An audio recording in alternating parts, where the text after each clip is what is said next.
மகா பெரியவாச்சரணம். ரத சப்தமி அப்படின்னு சொன்னோன்னே 2 விஷயங்கள் நமக்கு ஞாபகம் வரும். ஒன்று அப்படிங்கிறது எருக்க இலை வைத்து நீராடுவது. இன்னொன்று அப்படிங்கிறது என்ன அப்படின்னா, எல்லாருக்குமே தெரிஞ்ச விஷயம். பீஷ்மர் பிதாமகர் அவர் உத்தராயணத்தில் இறக்க வேண்டும் என்று நினைத்தார். ஆனால் முடியவில்லை அப்படின்னு சொல்லிட்டு அதற்கு ஒரு கதையை நாம சொல்றோம். சரி, இப்ப இந்த எருக்க இலைக்கு அர்க்கம் அப்படின்னு சொல்லிட்டு ஒரு வார்த்தை. அதாவது அர்க்கம் அப்படின்னா சூரியன் அப்படின்னு பொருள். அப்ப அர்க்க இலை, அதாவது எருக்க இலை அப்படிங்கிறது விநாயகருக்கு பிடித்தமான ஒரு இலை அப்படின்னு நம்ம சொல்றோம். இப்ப இந்த சூரியன் அர்க்கம் சொல்லியிருக்கோம் இல்லையா, அதனால தான் சிவபெருமான் அது தலையில சூடி இருக்கிறார் அப்படின்னு. அப்ப அர்க்கம் அப்படின்னாலே சூரியன். அப்ப சூரியனுடைய சாரம் எருக்க இலையில் உள்ளது. சந்திரனை தலையில் சூடிக்கொண்ட சிவபெருமான் சூரியனாக உருவகம் ஆன எருக்க இலையையும் இதன் காரணமாகவே சூடிக்கொள்கிறார் அப்படின்னு சொல்றாங்க. அதனால தான் சூரிய ஜெயந்தின்னு சொல்லக்கூடிய இந்த ரத சப்தமினால 7 இருக்க இலைகளை நம்ம தலையில் வைத்து நீராட வேண்டும் அப்படின்னு சொல்லிட்டு நம்ம சொல்றோம். இப்போ சயின்டிஃபிக்காக இதுக்கும் சொல்லக்கூடிய காரணம் என்ன சொல்கிறோம்? வெள்ளெருக்கு அப்படிங்கிறது சூரிய ஒளியில் உள்ள தண்ணீரை நுட்பமாக கிரகித்து வளரக்கூடிய அந்த தன்மை பெற்ற அந்த ஒரு தாவரம் அப்படின்னு சொல்கிறாங்க. சரி, இப்போ மகாபாரத கதைக்கு வரலாம். மகாபாரத காவியத்தில் பிதாமகர் பீஷ்மர் என்ன வரம் பெற்றிருக்கிறார் என்றால், அவர் நினைத்த நேரத்தில் தன்னுடைய உயிர் போகக்கூடிய அளவிற்கு வரம் பெற்றவர். இப்பொழுது என்னுடைய உயிர் போக வேண்டும் என்று நினைத்தால் அந்த நேரத்தில் அவருடைய உயிர் பிரியக்கூடிய அந்த வரத்தை பெற்றிருக்கிறார். இருந்தாலும் துரியோதனின் பாவச் செயலை தடுக்க முடியாமல் அமைதியாக இருந்த காரணத்தால் அந்த வரம் என்ன ஆகுதுங்க, சாபமாக மாறிடுச்சு. எப்படி? அம்பு படுக்கையில் இருக்கக்கூடிய பீஷ்மர் தன்னுடைய தந்தை கிட்ட ஆலோசிக்கிறார்.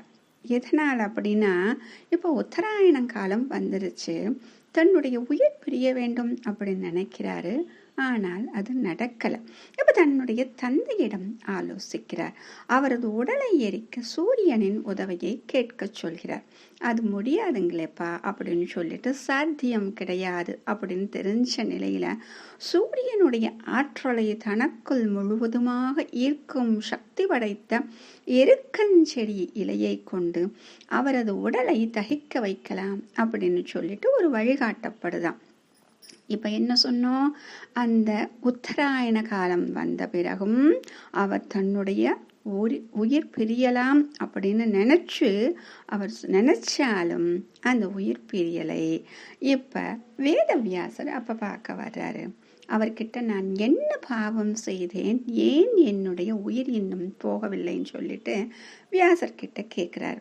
ஏன்னா பீஷ்மரை பொறுத்த வரைக்கும் அவர் எதுவுமே பாவம் செய்தது கிடையாது இல்லையா, தர்மத்தின் வழியில் நடப்பவர் அப்படி நமக்கு தெரியும். ஆனால் நமக்கு தெரிஞ்ச ஒரு விஷயம் என்ன, திரௌபதி துகில் உரியக்கூடிய அந்த சபையில் பீஷ்மர் கூட தலை குனிந்து அமர்ந்திருந்தார் அப்படிங்கிற ஒரு விஷயம் நம்ம எல்லாருக்குமே ஞாபகம் இருக்கும்.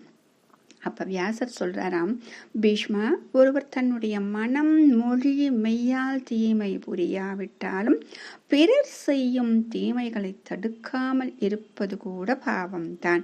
அதற்கான தண்டனையை அனுபவித்தே தீர வேண்டும் அப்படின்னு சொல்றார். அப்ப பீஷ்மருக்கு புரிஞ்சு போச்சு, நம்ம என்ன தவறு செஞ்சோம். ஏன் அப்படின்னா, அந்த சபையின் நடுவே துச்சாதனன் பாஞ்சாலியின் துகிலை உரித்து அவமதித்தான். அப்போது பாஞ்சாலியின் நிலையை பார்த்து தான் ஒன்றும் செய்யாமல் தலை குனிந்து அப்படியே இருந்ததுதான் இந்த துன்பத்திற்கு காரணம் அப்படின்னு உணர்ந்துட்டார்.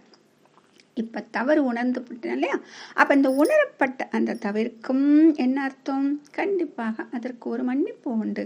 அப்ப அவர் தவறை உணர்ந்ததால் கண்டிப்பாக அவருடைய உயிர் பிரிவதற்கு ஒரு வாய்ப்பு உண்டு அப்படின்னு நமக்கு தெரியுது. இப்ப அவர் என்ன கேட்கிறாரு, இதற்கு விமோச்சனம் இல்லையா அப்படின்னு சொல்லிட்டு வியாசர் கிட்ட பீஷ்மர் கேட்கிறாரு. வியாசர் என்ன சொல்றாரு, எப்போ உன்னுடைய பாவத்தை உணர்ந்தாயோ அப்பொழுதே அது அகன்று விட்டாலும் ஒரு இக்கனா வைக்கிறார். அனைத்தையும் கண்டும் காணாமல் இருந்த கண்கள், அடுத்தது செவிகள் கேட்டுச்சு இல்லையா, கேட்காத மாதிரி இருந்துச்சு. வாய், தோல், கைகள், புத்தியுள்ள தலை ஆகியவை அனைத்தும் தண்டனை அனுபவிக்க வேண்டும் அப்படின்னு சொல்றாரு. அப்ப உடனே பீஷ்மர் என்ன சொல்றாரு? சூரியனின் நெருப்பை கொண்டு தன்னை சுட்டு பொசுக்குமாறு கேட்கிறார். அதற்கு மறுத்த வியாசர் என்ன சொல்றாரு? எருக்க இலையை சுட்டி காட்டி, அர்க்கம் அப்படின்னாலே சூரியன் தான், அதனால தான் சிவபெருமான் அதை தலையில் சூடி இருக்கிறார். பிரம்மச்சாரியான விநாயகருக்கும் உகந்தது எருக்க இலை. அதே போல இங்கதான் வருது, பிரம்மச்சாரியான உனக்கும் இந்த எருக்க இலை கொண்டு அலங்கரிக்கிறேன் அப்படின்னு சொன்னாராம். அதனால தான் அவருக்கு ஸ்ராத்தம் அதெல்லாம் யாரும் செய்ய முடியாது இல்லையா? என திருமணம் ஆகாத நைஷ்டிக பிரம்மச்சாரியாக உயிர் நீத்ததை நினைத்து வருந்திய தர்மர்கிட்ட வியாசர் சொல்றாராம், வருந்தாதே, ஒழுக்கமே தவறாத பிரம்மச்சாரிக்கும் துறவிக்கும் பிதுர்க்கடன் அப்படிங்கிறது அவசியமே இல்லை. அவர்கள் மேம்பட்ட ஒரு நிலைக்கு போய்விடுகிறார்கள். இருந்தாலும் உன்னுடைய வருத்தத்திற்காக இனியும் இந்த பாரத தேசமே பீஷ்மனுக்காக இந்த நெற்கடன் கொடுக்கும் அப்படின்னு சொல்றாரு. எப்படி? அதைத்தான் இப்போ நம்ம பண்ணுறோம். ரத சப்தமி அன்னைக்கு நம்மளுடைய அந்த சரீரத்தில் எருக்க இலைகளை வைத்து கொண்டு குளிக்கும் மக்கள் தங்கள் பாவங்களில் இருந்து தங்களை விடுவித்துக் கொள்ளுவதோடு அல்லாமல் பீஷ்மருக்கும் நீர்க்கடன் அளித்த புண்ணியம் அவர்களுக்கு கிடைக்கும்னு சொல்றாராம். அந்த ஆறுதலை கேட்டு அவருடைய மனமும் சந்தோஷப்படுகிறது. அதனால தான் ரத சப்தமி அன்னைக்கு விரதம் இருக்கிறது. தலை, கண்கள், செவிகள், கை, கால், தோள்கள். இப்ப புரியுதா எதற்காக இந்த பாகங்கள் அப்படின்னு சொல்லிட்டு? முதல்ல வியாசர் சொன்னார் இல்லையா, அந்த பாகங்கள் அதுதான். இதன் வைத்து குளிக்கும் முறையும் ஏற்பட்டது. அப்ப ரத சப்தமி அன்னைக்கு வெள்ளெருக்கால் செய்யப்பட்ட விநாயகரை பூஜிப்பதும் மிகவும் சிறப்புன்னு சொல்றாங்க. அப்ப இந்த வெள்ளெருக்க இலை சொல்லும் பொழுது என்ன சிறப்பும் சொல்லுவாங்க. அதாவது 7வது நாள் தான் சப்தமி திதி. 7 குதிரைகள் பூட்டிய ரதம் சூரியனுக்கு உரியது. அதே போல வெள்ளெருக்குக்கு ஒரு சிறப்பு இருக்குங்க. 7 வித நரம்புகளால் ஆனது வெள்ளெருக்கு அப்படின்னு சொல்றாங்க. ஆக ரதசப்தமி நாள் இன்னைக்கு சூரியனுடைய தலையில் 9 வெள்ளெருக்கு இலைகளை வைத்து அவற்றில் தானியங்கள், புஷ்பங்கள், முக்கணிகள் இதையெல்லாம் வச்சு வெள்ளெருக்கு பூஜை பண்றதுங்கிறது ரொம்ப விசேஷம். இப்போ நம்ம என்ன பண்றோம்? இது போல இதை வைத்து ஸ்நானம் செய்கிறோம் இல்லையா? அது நம்முடைய பாவத்தையும் போக்குகிறது. அந்த பீஷ்மர் சொன்னமே அவருக்கு நீர்க்கடன் செய்வது போல ஆனதுன்னு சொல்றாங்க. பாத்தீங்களா எவ்வளவு முக்கியமான விஷயங்கள் இதுல இருக்குன்னு. ஆக ஒரு மனிதன் தர்ம வழியில் நடக்க வேண்டும் அப்படிங்கிறது முக்கியமான ஒரு விஷயம்.